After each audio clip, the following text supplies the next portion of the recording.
Assalamualaikum warahmatullahi wabarakatuh. Salam jumpa dengan Suluh Berkah Channel.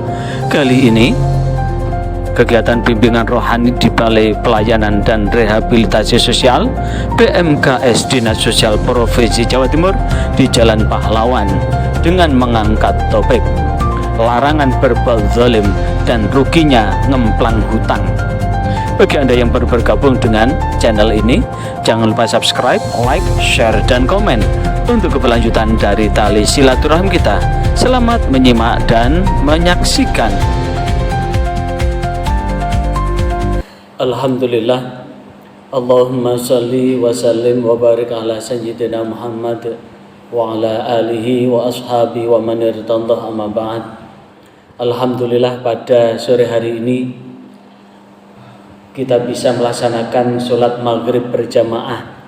Sekali lagi alhamdulillah, hari ini kita bisa melaksanakan sholat maghrib berjamaah di Masjid Baitul Jannah ini. Maka mudah-mudahan sholat jamaah kita seperti ini mudah-mudahan bisa istiqomah. Sekali lagi, jamaah kita mudah-mudahan bisa istiqomah, karena istiqomah itu penting. Kenapa?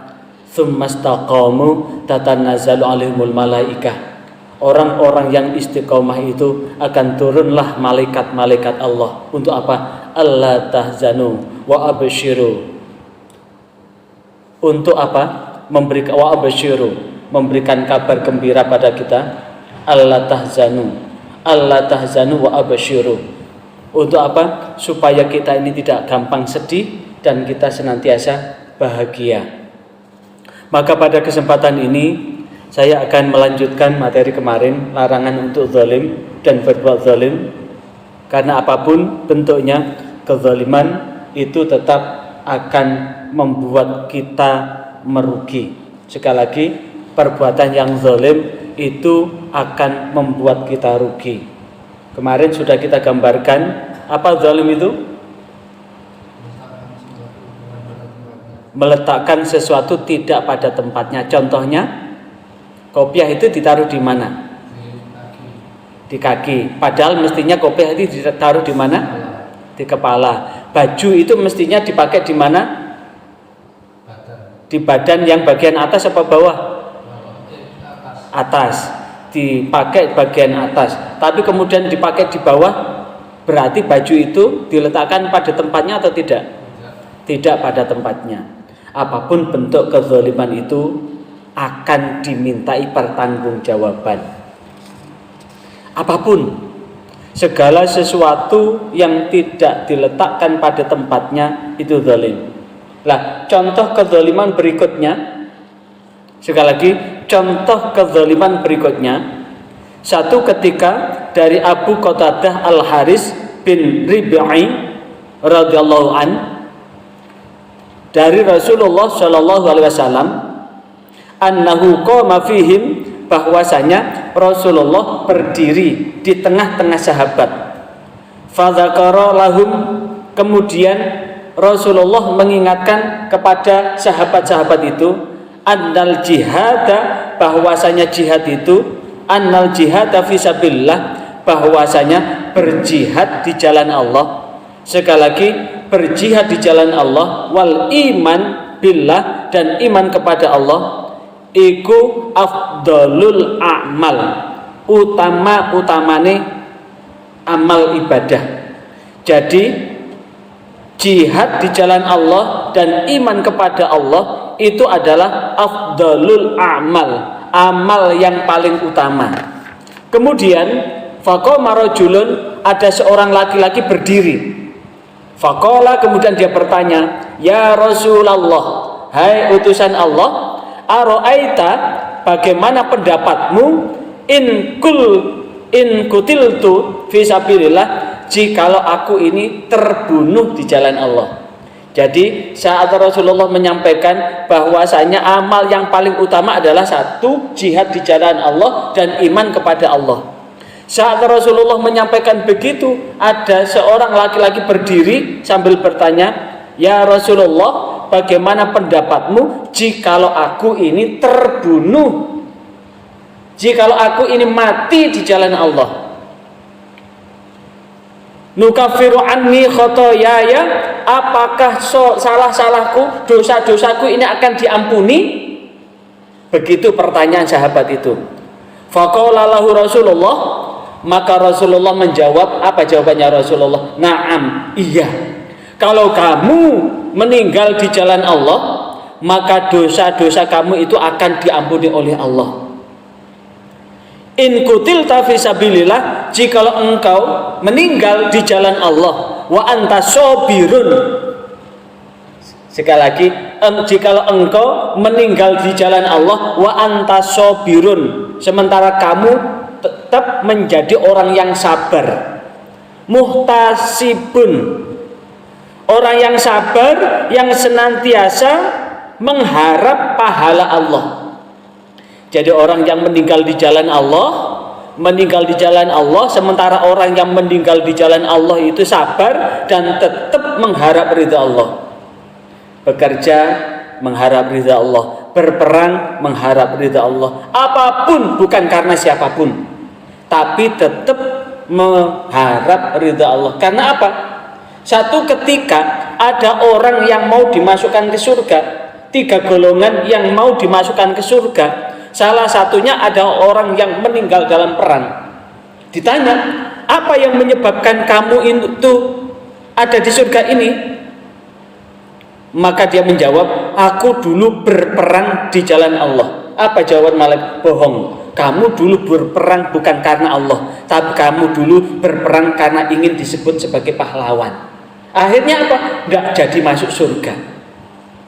Makanya kalau ada orang berjuang di jalan Allah, dalam posisi apapun orang yang berjuang di jalan Allah itu tentu ada orang yang mencela kan? Ada orang yang maido kan? Misalkan Mas Hendra selama ini kan ikut apa itu? Ikut kerja di situ ya. Kalau Mas Hendra kerja bantu bikin tempat istirahat itu karena Allah, mengharap ridha Allah, pahalanya besar. Kalau kita bekerja berjuang karena Allah, kalaupun toh diolok-olok orang, diomeli orang, nggak gampang porek. Apa? Nggak gampang porek, nggak gampang ngambek. Karena apa? Biarlah anjing menggonggong, kafilah tetap berlalu. Ngomong apapun orang, kalau di dada kita ini kita karena Allah, maka apapun ucapan orang tidak akan membuat kita mundur walau hanya setapak. Mukbilun ghairu mudbirin. Apa mukbilun ghairu mudbirin?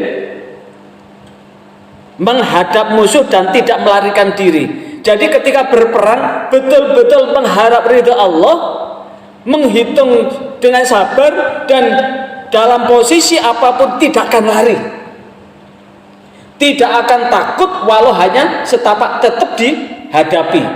Itu baru berjuang di jalan Allah. Lantas bagaimana kalau ada orang perang tapi kemudian setelah itu melihat kekuatan lawan besar, dia lari terbirit-birit, maka dia matinya bukan mati syahid, tapi matinya mati sangit, karena dia meninggal sebagai orang pengecut. Jadi kalau kemudian sudah berjalan membela agama Allah, maka jadilah seorang kesatria, karena ish kariman au mut syahidan, hidup mulia atau mati syahid. Tsumma qala Rasulullah sallallahu alaihi wasallam, kemudian Rasulullah sallallahu alaihi wasallam bersabda, kaifa qulta, bagaimana kamu bertanya tadi?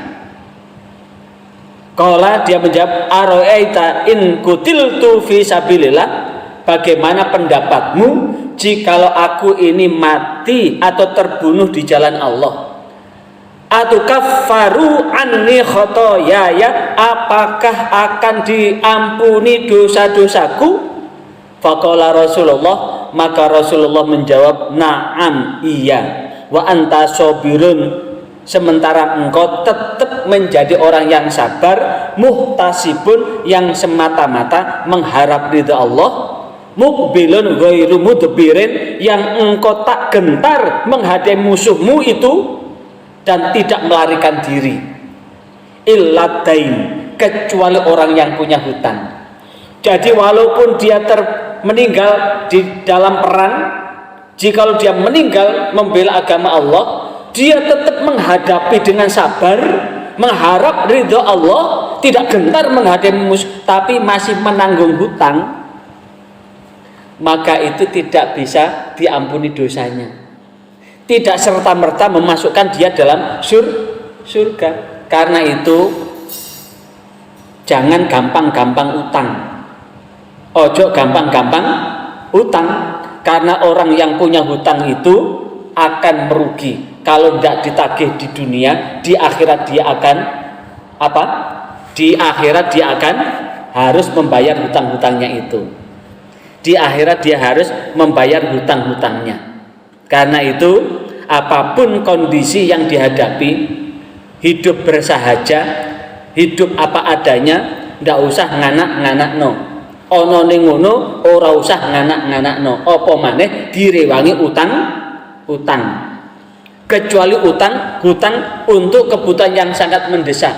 Kalau hutangnya hanya untuk sekedar kejar penampilan, misalkan saya punya mobil seperti itu, saya kepingin mobil yang lebih baru lagi, misalkan saya kepingin atasnya mobil itu yang harganya lebih mahal, sementara uang saya ya cuma segitu. Untuk nutup supaya bisa membeli mobil itu, kredit, hutang. Itu namanya hutang, bukan untuk kebutuhan, tapi hutang untuk kejar penampilan. Maka tidak akan pernah habis jikalau orang kejar penampilan. Maka rumusnya hanya satu, unzur ila man asfala minkum wala tanzur ila man huwa fauqakum. Dalam urusan nikmat, maka lihatlah orang yang ada di bawah kita, jangan lihat orang yang ada di atas kita. Ini saudara, penerimaan manfaat ini akan ada di sini kan? Kalau ini seluruh penghuni ini ada 300 orang, sementara yang sholat 1, 2, 3, 4, 5, 6, 7, 8, 9, 10, 12 orang. Berapa persen dari 300 orang? Maka ini wajib kita syukuri.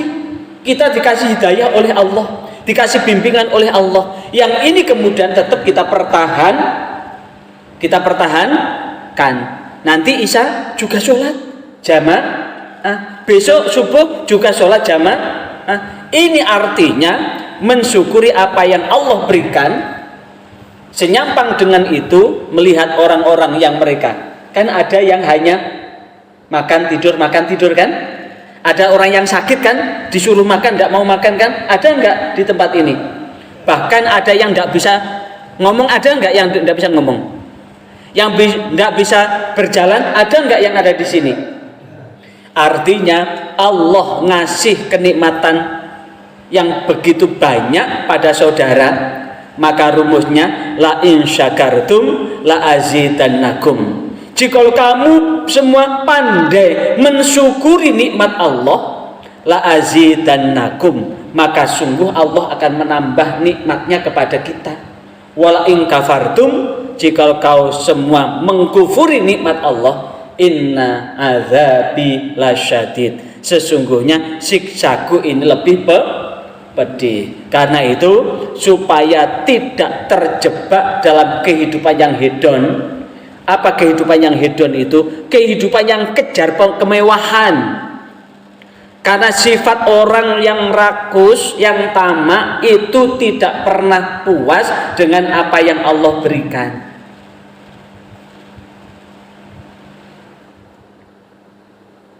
Tidak akan pernah puas.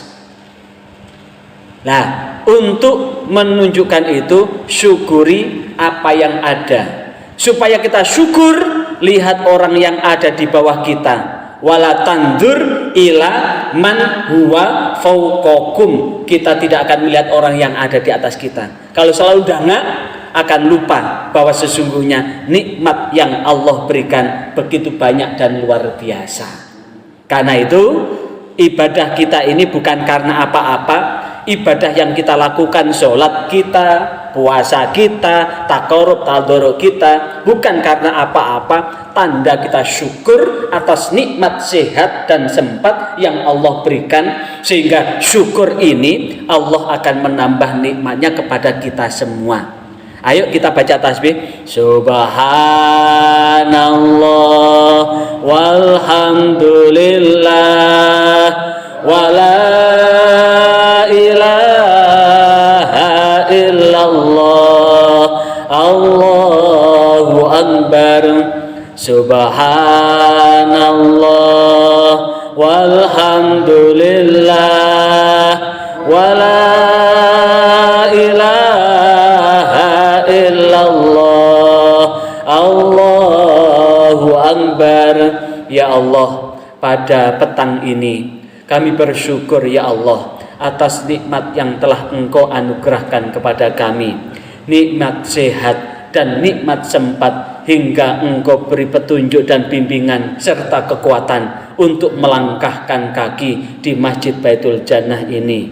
Karena itulah ya Allah, terimalah wudhu kami, terimalah sholat kami, terimalah rukuk sujud kami, terimalah tadarruk kami, terimalah apapun yang kami munajatkan pada kesempatan ini, dan bimbinglah kami semua ya Allah untuk menjadi hamba-hambamu yang senantiasa bersyukur atas nikmat yang telah Engkau anugerahkan pada kami. Dan bimbinglah ya Allah agar kami tetap berada di jalan yang Engkau ridhoi. Ya Allah, kami pun sadar cepat atau lambat kami akan meninggalkan dunia ini. Maka di saat malaikat Israel datang, maka berilah kami nikmat husnul khotimah ya Allah. Berilah kami rizki taubat sebelum datangnya maut, dan berilah kami kekuatan iman, Islam dan ihsan, agar kami tetap senantiasa menjadi hamba-hambamu dan menjadi umat Rasulullah Muhammad SAW. Rabbana atina fid dunya hasanah wa fil akhirati hasanah wa qina adzabannar. Walhamdulillahi rabbil alamin. Kiranya ini yang dapat saya sampaikan pada kesempatan ini. Tetap semangat ya, tetap semangat jalani hidup ini, karena kita tidak tahu kapan kita akan meninggalkan dunia ini. Tapi jikalau kemudian Allah berkehendak bahwa hidup kita sudah berakhir, kita tetap Allahumma inna nas'aluka husnal khotimah. Kita minta kepada Allah husnul khotimah. Allahumma rzuqna taubatan qoblal maut. Mudah-mudahan Allah memberikan rizki taubat sebelum datangnya kematian. Dan yang terakhir, Allahumma tsabbit qulubana ala dinik. Wassalamualaikum warahmatullahi wabarakatuh. Diucapkan terima kasih atas kebersamaan mengikuti channel ini. Sebelum Anda tinggalkan channel ini, jangan lupa subscribe, like, share, dan komen untuk keberlanjutan dari tali silaturahim kita. Sampai jumpa kembali. Wassalamualaikum warahmatullahi wabarakatuh.